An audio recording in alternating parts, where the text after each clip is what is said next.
I'm Susan Dubois. I'm an endocrinologist and I work for community care health centers, and I support this work. Mary and I have been working together for about 10 years now, working with the Texas Stride family. So I'm glad to be here today.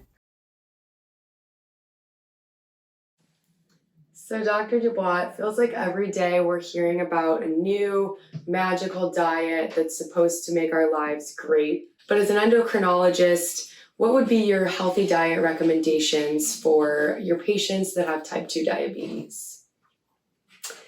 Great question. And I will say that there is no diabetic diet. The healthy diet for people with diabetes is the healthy diet for all of us. And so we should always be eating healthy. If we look at evidence-based diets for all persons, there are two diets that have the most evidence. Those include the Mediterranean diet and a vegetarian diet. So in general, what do those diets look like? Less meat is better. It also happens to be better for our planet because we create a lot of global warming when we feed animals. I like the fact that the diet that's healthy for us is healthy for our planet.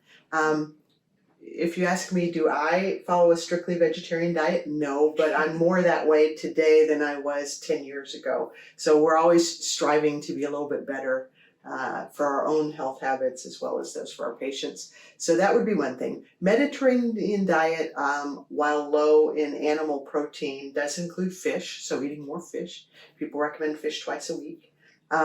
And then lots and lots of vegetables and some fruits. We have antioxidants in there.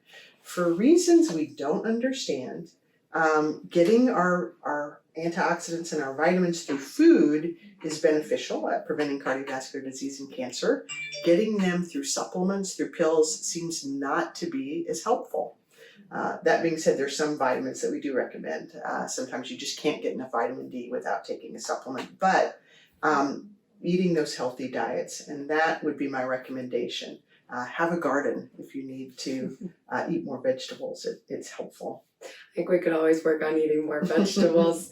And then how would those recommendations change, if at all, based on individual factors like lifestyle or genetics or, any of those factors? So there are certain folks that have to have a very specialized diet.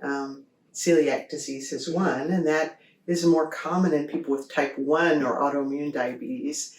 They develop an antibody against gluten. And so if they eat a diet that contains gluten like we get in bread, they get sick and their intestines are not healthy and they can't absorb their nutrients.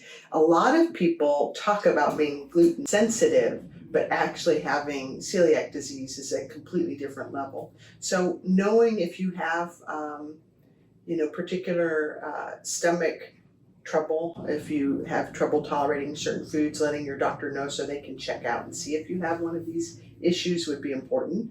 A lot of people have, and particularly people of certain genetic backgrounds such as Native Americans or African Americans, have more lactose intolerance. So lactose intolerance is something that can happen over your lifetime where you lose the enzyme that digests the sugar in milk, lactose. And so if you drink milk or have a dairy product, you might have an upset stomach or even diarrhea. So those kinds of things can affect a healthy diet.